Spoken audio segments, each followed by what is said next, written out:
not seen us for a while. Been on pause for a bit. Flix Chat brought to you by Unity Project. So it's good to see you all taking in the podcast and seeing how things have. As you can see, things have changed a bit. We've got a bit of a different format. We're moving away from the Zoom and the PowerPoint presentation thing. We've got it a bit more like, I suppose it's like a bit more of a podcast, isn't it, really? So we're just going to roll with it like this and see if we can get what we want to get across in this format. Still want people to have an input, so please leave any comments in the comments box below. Let us know how you're feeling. Also, make sure you get involved in all the social media pages. We're on Instagram, Facebook, Unity Project Sheffield. Look us up. All right. Yeah. So Flix Chat, as you can remember, if you've seen any other Flix Chat, and if you haven't, then this is new to you. But the aim is to kind of raise awareness around issues within the community by using things directly what come from the media. So that's like movies, news, documentaries, performances, and any interesting points what come up in these media-driven topics we'll be using to discuss in the podcast. Hence the word Flix and Chat. But everything's got to come back to some kind of issues what relate to our community, if you know what I mean. Yo, Right. hear what we forgot though? We forgot to say the names, B. My name's Kevin, for those of you that are tuning in for the first time, and this is my partner in crime. Bente. Most people know me as Bente. They might not be aware that my real name is Matthew Bent. But yeah, if you know me as Bente, that's cool. Let's give it full disclosure. We're not hide. We're not hide. Yeah, we're there. So what you say, B? Everything good? Yeah, everything's good still, you know. Yeah. Just usual things really, innit? Just getting on with what we need to get on with. Time's ticking by. We still feel the same as we did like 30 years ago, but we're 30 years older. You get me? I'm here, yo. Yeah. You know. But yes, this month on this episode of Flix and Chat, we're deciding to look at the Drink Champs. I don't know if anybody's seen or heard of Drink Champs before. Am I saying this right? Drink Champs. Drink Champs, yeah. This is Champs. on YouTube. It's hosted by Noriega, and a rapper from the 90s. DJ EFN. And DJ EFN as well. So if you haven't seen it, then you need to check out YouTube and go and look at that podcast. But today we're going to be looking specifically at Kanye West, the podcast that he did about 4 weeks ago. All right. It was in November. Was it? Yeah, it was November. Is that how long it's been? Yeah. Oh my God. It's been a while because we've had Christmas and then we've had this and that going off, haven't we? So probably. Wow. So it was November. Yeah. There's a part 1 and a part 2. They are very long, but they're worth a watch. Part 1 is longer. Part 2 is about half an hour short. But part 1 is about 2 hours and part 2 is about an hour and a half. But the thing is why we chose this Drink Champs to use in the Flix and Chat, because Kanye mentioned quite a lot of interesting points what do relate back to the community. I do want to stress that we're not really come to talk about Kanye per se as an individual. So I know that everyone's got different viewpoints on Kanye as a person. But it's not really about Kanye as such. So I'm not trying to put out there that I'm a big Kanye, big fan or anything, even though I do rate his music and stuff like that. We were more about the points what he raised whilst he was in the Drink Champs. It weren't normal, so let's put it that way. It weren't your normal artist interview. You know, he had a lot of things to say. So let's kick this off then. Let's get this thing rolling. Let's start by asking. All right, let me ask you this question, then, B. Yeah, what generally are your thoughts on Kanye West? Just generally. Okay, so Kanye for me is a highly creative individual, and with creatives, you find that they think outside the box. they have to think outside the box because that's where they get their creative ideas from. If they thought inside the box, then they just create things what everybody else has created. So nobody can dispute that he's highly creative and he's highly talented. He's also got quite a lot of viewpoints. If you listen to his early music when he first come out, he had a lot of viewpoints, didn't he? What we put across in his music. And when he speaks, he has a lot of viewpoints. Some people get and understand straight away. Some people don't get and don't understand straight away. But once again, if you think back at a lot of the people what we deem as great in this day and age, what's been through the music industry or the movie industry or just certain outspoken individuals, they have said things what at the time when they were saying it, nobody really understood or agreed with. And that's why you get this notion with Kanye, ain't it, about whether he's mad or he's talented or whatever. I think he's a very talented individual, and he gets deemed as mad sometimes because he says things what are on his mind and maybe not fit into the box of what everyone else is thinking. But I don't think you can knock him really. He's also made a great success of himself with his talent, become a billionaire. So, you know, regardless of what you think of him, you have to give him some level of ratings. I'd sometimes put him down as eccentric, you know, but like I said, a lot of the greatest people, what we were told are great, they've been down as being eccentric, aren't they? A little bit eccentric. So if you want to reach the level of greatness, maybe you have to be a bit like that. I personally, I think he's a genius. That's my personal thoughts on it. Like, I'm not, like I said, I'm not a fanboy, and I don't get fanatical about anybody. But like most people, you know, we call a spade, and we call a circle a circle. And if the man really is a genius, then I'll say he's a genius. I'm not sure if I like him because the truth is I don't know him. But I do know that the things what he's done has showed that he's a very, very intelligent and creative person. Yeah. And them people are few and far between in life. And often what makes somebody a genius is, we call it thinking outside of the box, but basically they think of things that we don't, or that most average normal people don't. I mean, even if you take somebody like Stephen Hawking, who's supposed to be one of the greatest minds in the world, do you know what I mean? The things what he thinks of and the conclusions and the logic that he comes with, 9 out of 10 people won't even come anywhere close to that. And probably if you sat down with Stephen Hawking, you'd think he's mad if he said certain things to you. You'd think he's very eccentric. And you'd think, bloody hell, who wants to know about wormholes in space and universe and this and that? But you know what I mean? Clearly this guy's won Nobel Prizes, so we can't until it's proven and it becomes relevant to them. If you are a lot cleverer than your peers, then you will appear nuts. And that they often say that a lot of clever people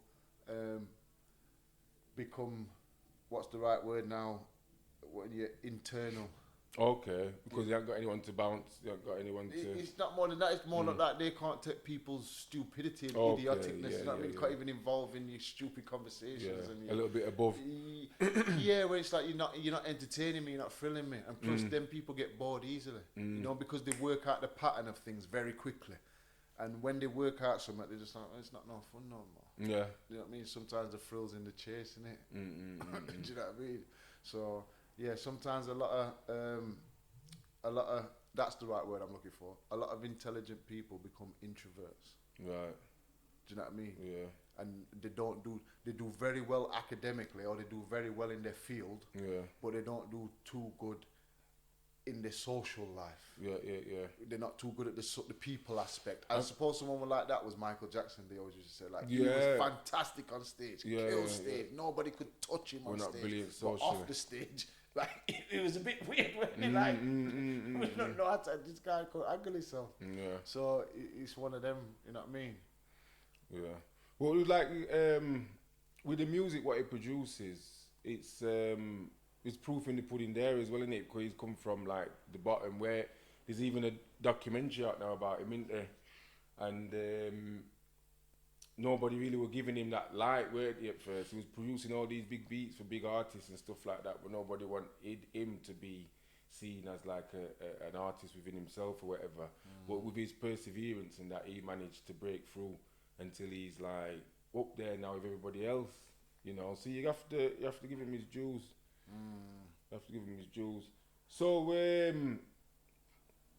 one of the things what he said, there's some deeper things what he went into. He went through loads of things within the two parts of the podcast. But one of the things we were mentioning is like he doesn't feel that when black people are successful or like billionaires, for example, they're not talked about or deemed in the same light as when white people are successful.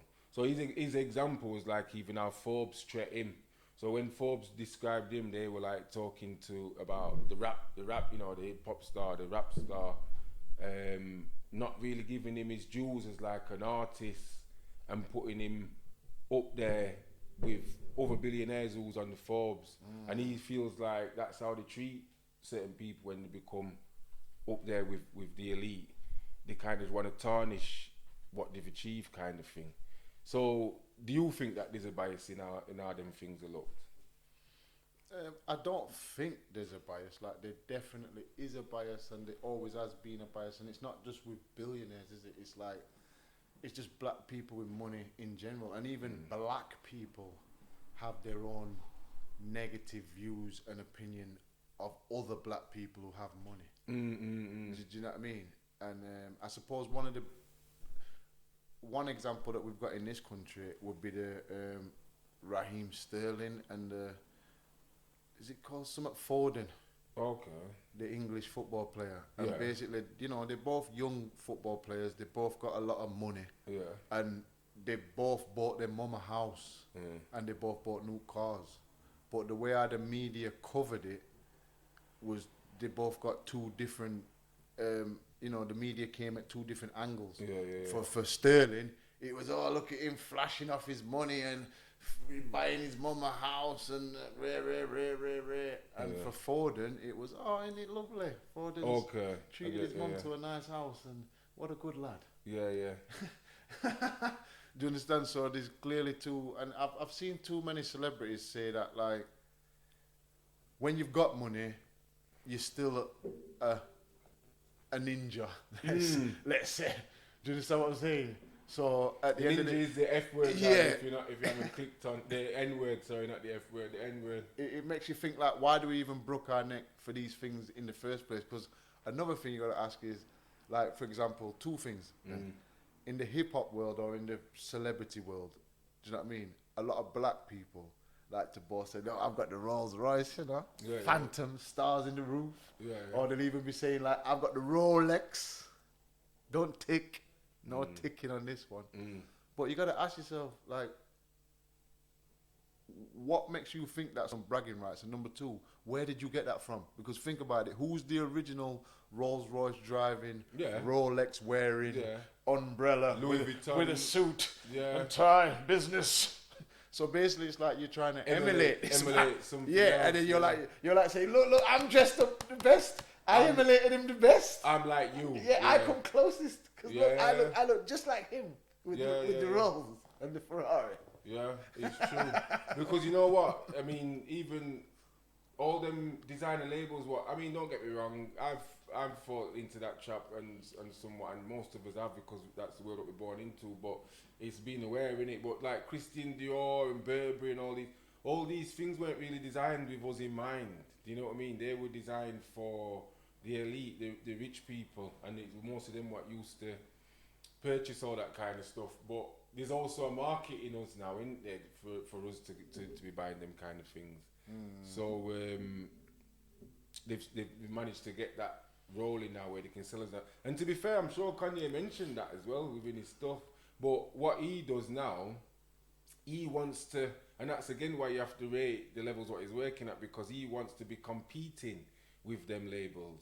He don't want to be designing for them labels and them taking all the credit for it. He wants his brand to be another Ralph Lauren. Yeah. Well, he said it from start, didn't he? He said, why does our Why do our brands always have to be your Rockawares and your Fubu's and they're considered as urban wear and they're only allowed to a certain point, whereas your Ralph Lauren's and your Versace's and your Gucci's, none of our brands are allowed in them hemispheres, shall we say. And he's trying to be the first one to kick down them doors and say like, no, I want my brand. Be up there Yeah. So you have to rate him for that, don't you? Of course. Another interesting point, as I said, is I don't remember the exact number. These dozens and dozens of points what he made and touched on. Some are probably a bit too hard to even for us to discuss on here, But he was talking about the black vote, voting as a block, which is something I myself have even talked about. So what that is like the community using their vote in a more powerful way to demand status or demand things from the government or the powers what be. So he even mentioned like other communities being able to do that. Because I've always said like, why does you just go and vote for an individual? Because what you're getting out of it, I go and vote for Labour, you go and vote for Conservative or whoever you vote for. What are we as a community, which is voting and all them things is all about, what are we getting out of it if we do it like that? Whereas if we come together as a community, decide what we want and decide who we're going to approach for that thing and go as a block, and then you'll find that these people will start coming to sit down and table round with you to discuss what do you want, guys. Not because they like you. It's not because they like you. It's because they want your vote, don't they? Because it's not just one vote. It's not just Kevin's vote or Benty's vote. It's thousands of people's votes. So going up to whatever number. So it becomes like a more of a bartering thing, as opposed to individual just going voting in secret and who did you vote for, or I don't want to tell you, or I voted for. You know what I mean? We're not achieving anything by it. It's better might as well not bother voting really. So we touched on that. Let's look at that clip. Yeah, let's have a little quick recap on what he said. So you heard it from his mouth there, right? My personal opinion is, I hear what he's saying, but I've never voted and I don't believe in voting just because I don't really see much difference between the two parties. I just feel like no matter who you vote for, it's the same organization or it's the same entity. And I suppose one proof of that, I always watch Russell Brand. I don't know if anybody else likes Russell Brand's podcast, but Russell just tells you, like, for example, the Democrats will start a war, and then the Republic will finish. Yeah, they'll still carry on that work, and the same happens vice versa. The Republicans will start a war, and the Democrats will come and finish it. So they are all working for the same team, as far as I'm concerned. That's just so the whole voting thing. I'm not sure we should be buying into the voting thing, because I'm a big believer in, like, you think about it, right? If you playing a game with somebody, let's say me and you playing chess, yeah, but you've rigged the game so that you always gonna win. No matter what I do, I'm gonna get my ass boss. Yeah. The only way. What's the only way for me to win? Not play. I get your point then. You see what I'm saying? Yeah. And one thing I'm telling these man is, I ain't playing with you, especially when it concerns my life. This ain't no game. I ain't playing. The thing is, I think I've heard you say that before, Kev. I would, even though the project's called Unity, innit? So we're thinking in a unified and we're like-minded people, but I would slightly disagree with that in a sense, on the basis that we live in a world where, whether we like it or not, there's a powers what be. And in order to get to the place where we can say we're not playing the game anymore, I think we might need to get involved with that. Play a little bit. You know what I mean? When we get to that level of independence as opposed to dependence, then we can start saying we're not playing, we don't need to play with you guys anymore. You know what I mean? But even and to do do that, that, just put it out there like, we've used you. We got what we wanted now. Yeah. See you later. But even through that, we need unity ourselves. Because if Well, we're going to say it, like, for example, if we've got a strategic plan and there's a clear, you know what I mean, we've got together, we've thought about it, we've strategized it, we know why we're doing it and what we want to achieve from it, then that's something different, isn't it? But if you all just want to go and say, oh, I like what Boris is saying, let's all vote for Boris, then that's not really helping nobody, is it? And that's what the voting as a block means, isn't it? That's what the voting as a block kind of so means. no matter how we twist it and turn it, or no matter what alternatives we look for, like, we have to find unity within ourselves first before anything can happen. Yeah. We have to be on the same page. Yeah, and that's why. And that's what never happened. Yeah, and that's why what's happening in the Unity Project and anything to do with unity is important, because that's the key in it. And that's what we as a community, I've always been lacking, really, from what I can see since I've been on the planet. You know what I mean? And that's where the advantage is being taken of us, because people can see that we're not really unified. We're too split up and detached from each other. So we're not working towards that common goal, which means that we're not a force to reckon with. I think we should work together, community, as an economy, not as a opinion. Yeah, very true. Let's get Because some green. It's a number game. So the more numbers you've got, whether it's cash or whether it's people on side or people supporting that cash, that's all. So if we all stuck together, so we're not going to ASDA next week. ASDA's going to have to talk to its MPs. MPs that the fund, they're going to have to do what they're going to do. Because they want us to come back to their store. Well, like what we touched on earlier, we found that difficult because, you know, say we were going to example boycott Louis Vuitton, you've got a group of people what can't keep away from it because the Louis Vuitton makes them feel like they were somebody. You know what I mean? But they're trying to get into that group when you should be making your own group. Or making your own group. Exactly. Making your own feel group. bad. Not coming with you guys now. And plus as well, That's what they're doing, aren't they? we like to talk too much. That's the truth, because a lot of things can be done without saying. Like, for example, you know, if you got somebody just quietly in the corner making money and amassing money, that will get, like you said, numbers get people's attention. You know? Don't think that you're just going to be over here making M's and M's and M's and ain't nobody going to notice or nobody's going to say nothing. And that's with you just keeping your mouth quiet and just doing what you're doing in the corner. Do you know what I mean? So it's not all about the rhetoric and the talk. Yeah. You know, I think as well with the economy and the money, I think, like I said, back to the world that we live in. The world that we live in, we need the economy and we need the money to back whatever we're doing. But I think also with that, you've got to have the awareness of what money is. Because, you know, like how you were saying about the game earlier, money to me is another game what was created by the powers what be. You know what I mean? It's their game, what they've created. It's their monopoly.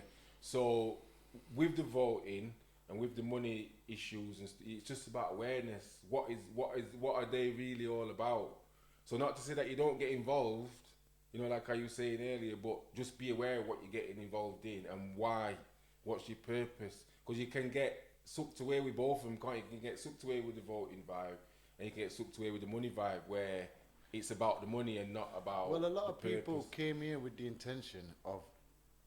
A lot of people, including my granddad, was brought here to, you know, help rebuild Britain. They was actually invited here to help rebuild the country. You know what I mean? After certain wars and certain things.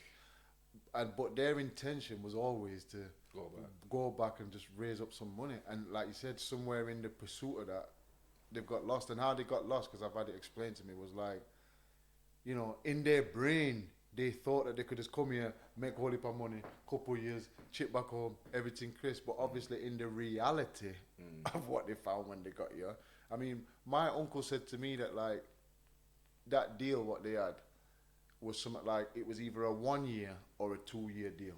And he said that by the time the 2 years was up, trust me, he wanted to go home. Yeah. Do you understand what I'm trying to say? But the way I had him living was like, he couldn't afford to go home. Right. Yeah. Because he was saying something like, they're paying me £5 and my rent's £3.50. It cost me 50p just to get to work. So you get and stuck.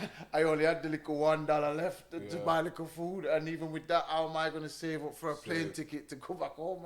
And then plus, where's the raise? Remember, because he's supposed to be going back home with money what he's earned from this place. So where's that money? He hasn't had the opportunity to save that money. Do you know what I mean? So then he said. And then obviously, so you've been done, haven't you? You've been done. You've been robbed. Because then you've got inflation, all them things there, what devalues your money and all. Yeah, and even another way they was robbed, because remember, there was promised that, like, how my granddad and certain people have it was like, you come here and it's all taken care of. Like, you're going to be looked after. We're recruiting you. Do you understand what I'm trying to say? So just like if you got a job and they said, you're going to have to work abroad, you'd think, well, obviously you've sorted everything out. You've got me accommodation and, you know, transportation and everything. So when they got here,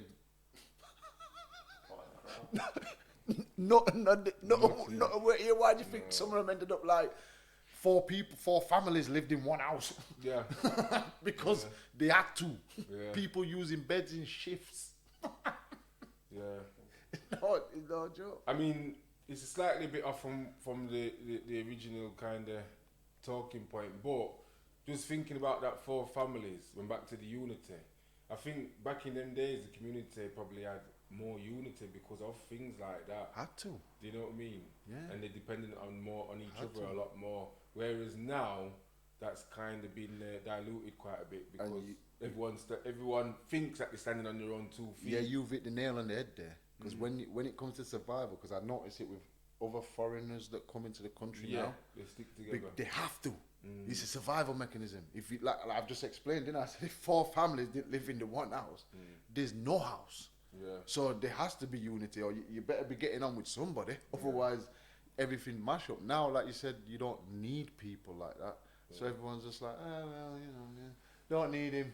He can, get out. So guys, like we said, if you want to leave your own comments in regards to what you think about any of the topics what we discussed, or like if you think we should vote together as a block, or you have a different opinion, leave your comments and we can all get, and we can answer them next time and get involved that way. Because what this can be used for, if we do think that unity is purpose, there is a purpose behind unity, we can use things like this to probably get a bit of unity within us and get a bit of organisation. Right. Another point was, have other artists been approached by, you know? Oh yeah, because what he was saying. So Errol, just play that little video clip there for me. Yeah. Just to, just so we're all on speed. All right. Yeah.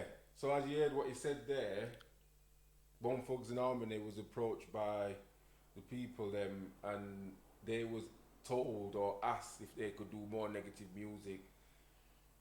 Why would somebody approach somebody and say that? We know why, but it's like, why really? You know what I mean? So they've asked people to make negative music which involves killing and guns and stuff like that to make issues in the community a lot worse than what they are, because these artists are popular and people listen to things what they say. You know what I mean? So he even mentioned like the music. Kanye mentioned the music industry as like something. Forgot what his words were, but it was something like I said. It's magic on the way up to the success. Once you get there, it's like a slaughterhouse. That's what his description of it was. You know what I mean? So and we can see that, can't we? We can't hide from the fact that there's something very sinister behind things what go off in the music industry. There's no smoke without fire. There's been too many people what's come and talked about their experiences or their knowledge of things what's happened when they've been in the industry and whatnot, for us not to believe that something goes off. I can even remember being at school when they used to say, even as far as like, if you play Madonna's record backwards, it comes up with certain worshipping things, and I've never did it. I never did it, so I don't know if it's true. But why would that rumor be about? And then 30 years later, you're hearing about these Illuminati, you're hearing about this involvement and that involvement. So there's definitely something there. I don't know exactly what it is, But he also mentioned, like, I noticed he was name dropping a bit, and I don't know if we're doing it on purpose or not, but he mentioned, like, Prince, because Prince was a serious guy in the industry, or at least become one because of his success. And then MJ he mentioned MJ, and everybody knows that coming up to the last days of MJ's life, he started to talk certain things and was in battles with Sony and all this kind of stuff. So do we think that other people have approached? I think 100%. In fact, I think, unfortunately, some of the music what I grew up loving and still love to this day, really, when I, as an adult now, looking back at it and reflecting, some of that music what was sold to us and what I embrace was corruption. Was corruption. Well, and some of them artists would probably even now admit to you that it was corruption. Well, a lot of them do now that they're old and now that their career's over. Rich.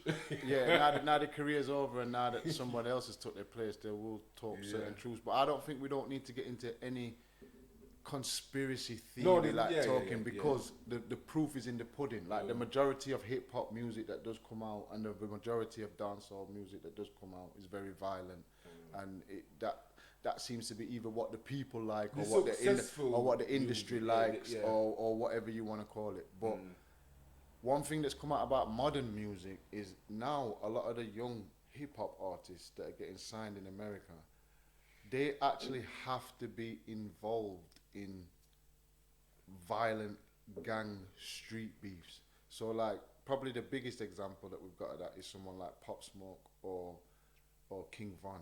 Okay. Do you know what I mean? Where it's like the reason why they've got signed to a label in the first place is because they're actively beefing in the street, and that's what the label and that's what they want us all to feed into. Because as you know, when people are fighting and when there's arguments and stabbings and shooting, everybody gets fascinated with it, and everybody jumps on board. So they've got that's that. almost like somebody what's from the street. if you're not if you're not really like bullets screaming past your head, or you've literally clapped somebody, then they're interested in you right now.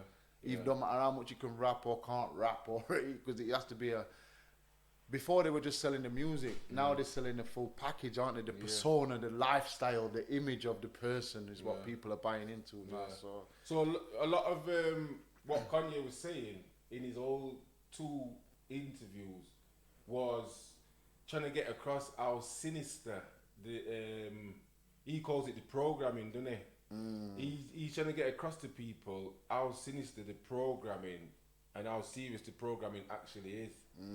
You know what I mean? Because I think people overlook it. And like we said earlier when we were discussing Kanye, you've got to give him his ratings for trying to do that. Because people are reluctant to believe these things for one reason or another. And he's willing to put his sanity, if people want to say it's crazy, on the line. But what he's talking is actual facts. He's not talking stuff what he's making up. It's something what he can evidence. These things happen. So the question is what people have to ask themselves. Why did these things happen?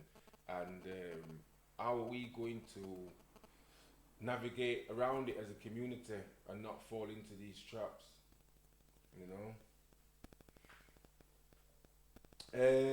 Another thing what Kanye mentioned again was something what I don't know if people are aware of. I think by this day and age most people are aware of it. Some of us have been aware of it for a long time. We mentioned a thing called the 808s. Now the 808s is a sound frequency what's used in a lot of music production, and what the 808 sound frequency is supposedly is lowering people's frequency. Because again, whether people believe it or not, the fact of the matter is that we as human beings work on vibrations. There's vibrations what are involved in how we conduct on a day-to-day basis, and different frequencies. And what the 808 is about lowering people's frequencies. So when you hear that sound, you kind of have a lower, it lowers your bar a bit really. So that's when you're more likely to get involved in violence or, lust after sexual activities and all these kinds of things. And these are some things what a lot of people have got knowledge around, but not everybody. So I thought it was worth us talking about that so that we can build the awareness around some of these kinds of things as well. You know, with people who are tuning in. Yeah, it's a very, very serious topic, and I can say, you know, from the little bit of knowledge that I have, that frequency is right. I mean, when it comes to things like chakras and things like that, like chakras are real, vibrations are real. I mean, they would say everything is vibrating, or the whole universe is a vibration of energy, and even us as people, we have our own frequencies. That's why they say get with people that are on your frequency or on your level or whatever the cause is. And so in the language, sorry to cut you, but in the language, there's a lot of clues always given out, isn't there? But you don't seem to, when you hear the real thing behind it, you still kind of question, or a lot of people still kind of question it. Like, is it real? Is it, you know, is it rubbish or whatever? But when you do check out a lot of language, like you said, people say frequency and vibe all the time, but they don't actually check what that is really all about. Yeah, so same as vibe. Yeah, but a lot of what we do, or a lot of what the system is done, is aimed at like the root chakra, the lower chakra, which is the lowest chakra. The lowest, which is your ego, and it's also based around a lot of sex and you know that again the sexual prowess and the ego and all that. So, and that 808 frequency feeds into that perfectly. So that's what. And to tell you the truth, if anybody's really, really honest with themselves, sometimes the music what you listen to in your car, especially if you got it on blast, can change your mindset and change what mood you're in. You know what I mean? Because if you're listening to some happy stuff, then you know what I mean. 100%. It'll raise your mood. But sometimes I've got to admit, either sometimes I'm in the mood, or sometimes I put on some serious bad man music, and that just makes me feel like I'm in Terminator mode. Do you know what I mean? I remember back in the day.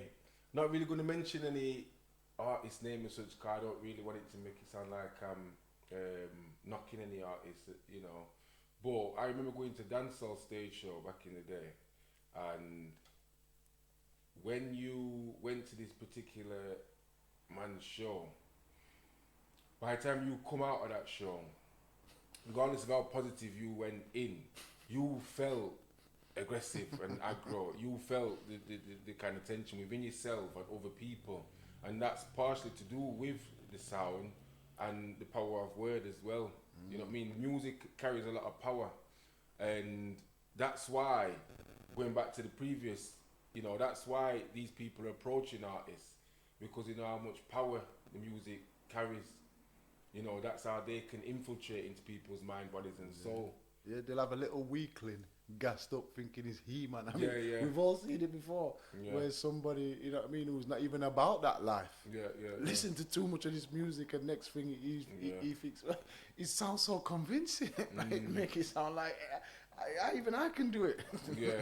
So it's not about overthinking about these things or getting paranoid or whatever, because both me and you still listen to whatever, don't we? You know what I mean? But just like anything else, we said about the voting, we said about the money and economy, and like we're saying about the music, it's about the awareness. It's about the awareness. When we were young and we were pumping certain stuff, and we were thinking that was what it was all about, we weren't aware, were we? So we were vulnerable, and you can get dragged into certain things just through that alone. But with your awareness, that changes a lot. I think awareness is a big word. You know what I mean? One of my favourite words of all time is balance. And then I think what's coming up second, if I'm looking into it, might be awareness. Because awareness can steer you away from certain lots of things. Because we're involved, aren't we? We're in the frying pan, whether we like it or not. You have the opportunity to try and work out of it. I mean, like Kanye said, he's using his billions to build his own farm and stuff like that. He's building his own kind of compound mini city and whatever, so that when it comes to it, if he needs to come, he called it off grid. You know, usually common sense, you know, off grid means offline or out of mainstream society. If he wants to take himself out of that for whatever reason, when things get peak in the future, he's got somewhere where he can go and pick his own corn. or kill his own pig or whatever to eat, or he's got his own energy source, you know, wind power driven or whatever. And that's the kind of mentality what this guy's got. So even though he's done certain things in the past where you might question, like, you know, why did he go in front of Donald Trump, or, you know, why is he gone eached up with Kim or whatever like that, nobody can deny that he's bringing awareness to people and certain stuff, you know. He's definitely bringing awareness. And one thing what he said was, he said when he was talking about doing the cities and that, he said he's going to grow his own food. And then he was talking about Dr. Sebi diet. Yeah. And one of the points what I raised, what I found interesting, what I was going to ask, you know, people can leave their comment and put their views in. I mean, as far as I'm concerned, unless anybody can argue the point, like Dr. Sebi is, what could you say? I wouldn't say scientifically proven, but I don't think any of us can dispute the information that he's brought forward. Do you know what I mean? You might be able to dispute little parts of it, but collectively, you cannot dispute the arguments what this man's brought forward. Kev? I think I was speaking to somebody the other day, maybe a couple of people, and get Dr. Sebi out of the way, because, you know, like I mentioned Dr. Sebi to somebody and they kind of, you know, because you kind of end up idolizing or iconic certain people, it kind of puts people off. So put Sebi away. It's common sense. Yeah, everybody knows that green diet, vegetables, fruit, all these kind, you know, it's common sense now. But I don't think. I think he introduces to, or he opened. He reminded us. It reminded us. That's I wouldn't say right because word. we already knew. Yeah, because if you go back to your, maybe not your mum's era as much, but if you go back to your grandparents' era, and if you were fortunate to know anybody further back than them in your family, they knew about. Yeah, they knew without knowing. So they knew what to eat, but they didn't know the science behind it and all of that. And we've got lost in the McDonald's and this life. So he's just he's just trying to reset us back to our right mind. Yeah. I think we'll do a video on Dr. Sebi another time. Definitely. Yeah, well, it is a deep subject. It is a deep subject. And a lot of people might not know what you're on about that. Dr. Sebi, nutrition. He's a nutritionist, really, isn't he? He's looking at. Well, like I said, even going back to, you know, whether you agree with the movement in its entirety or not, even like that's why he even have them up as high in bringing unity within black people and getting them to think on a different level. When you look at like Rastafari, they've always talked about that kind of thing. Like that's what ITIL's about, innit?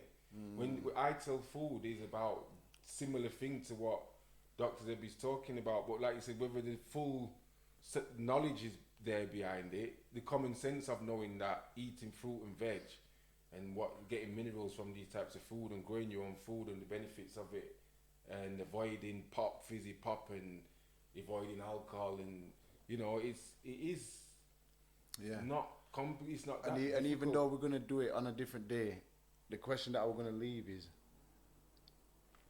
if we all know better, why don't we do better? Because like I said, we can't argue with the Dr. Sebi.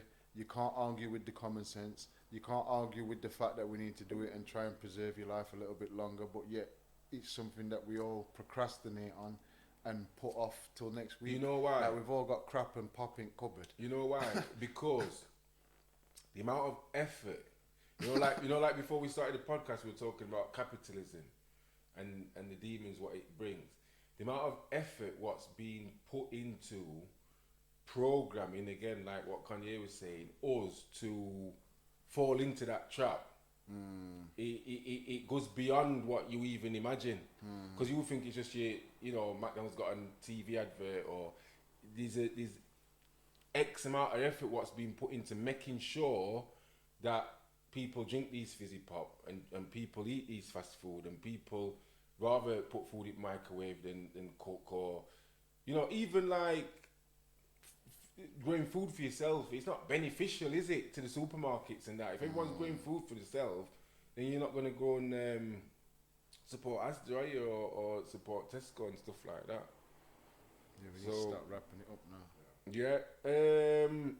One last thing what we mentioned before we work towards wrapping it up. I think we might have a short clip to you to play on it as well. When Kanye was mentioning about black population control methods. You were talking about a specific. In fact, Errol, if you can just play that clip for us and just explain, we'll run through that a bit.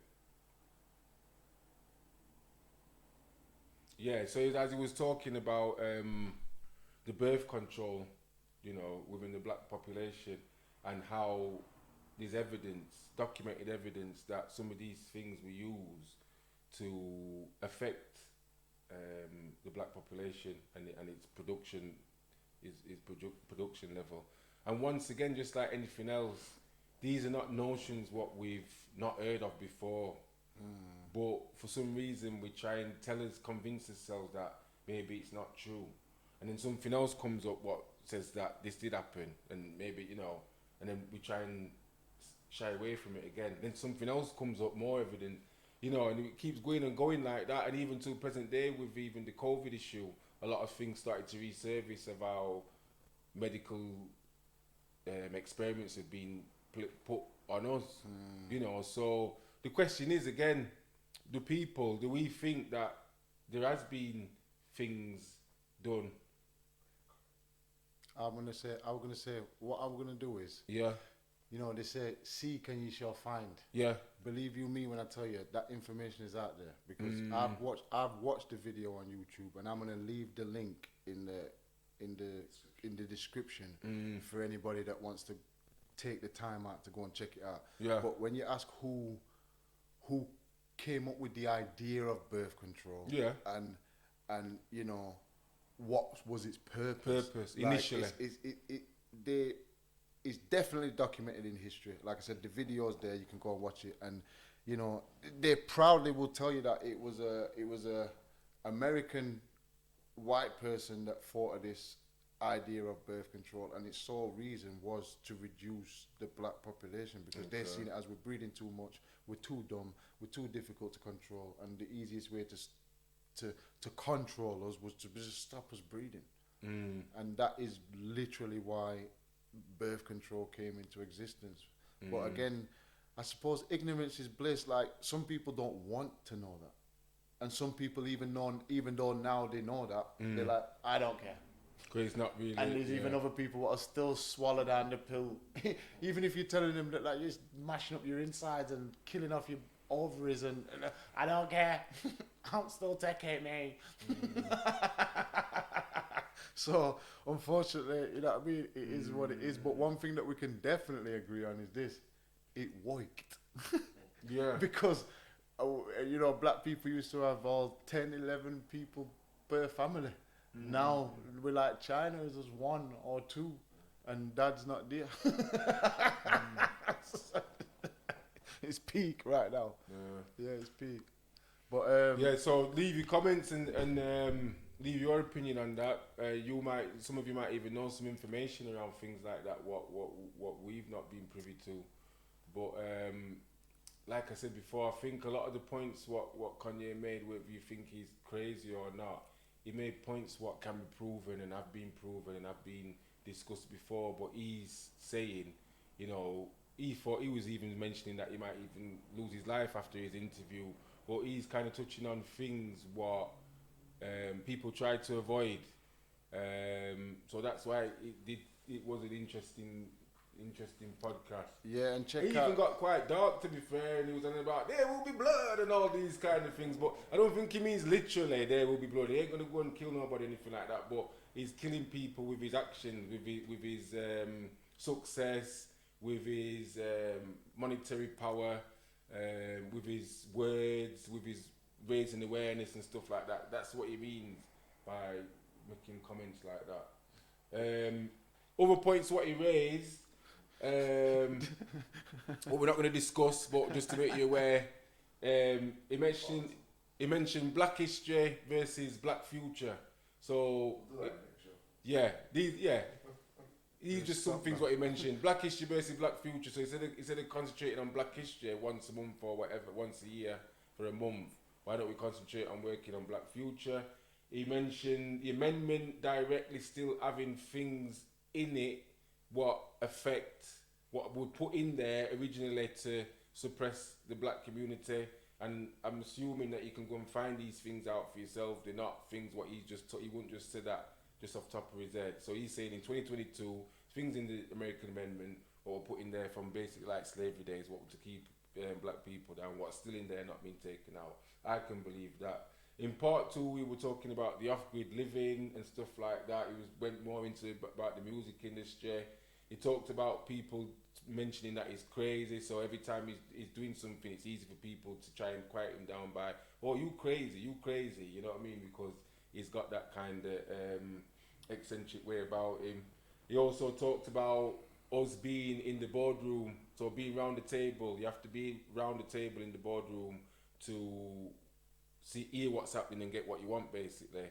So hear that, guys. If you've got any points on there, what we've not touched on, what you found interesting, leave comments and we can discuss that in the comment section. So yeah. And also we might do a part 2 sometime later on down the line about the Genius show that he's dropped on, documentary that he's put on Netflix. Yeah. But for now, guys, for today, that's a wrap. Thanks for tuning in. Hope to see you on the next show. Subscribe, like, and share. Hit the notification. Oh my God, I want to kill myself for saying these things. Why? We said it now, so you have to do it. Peace and love. Shalom. Yeah, later. Respect.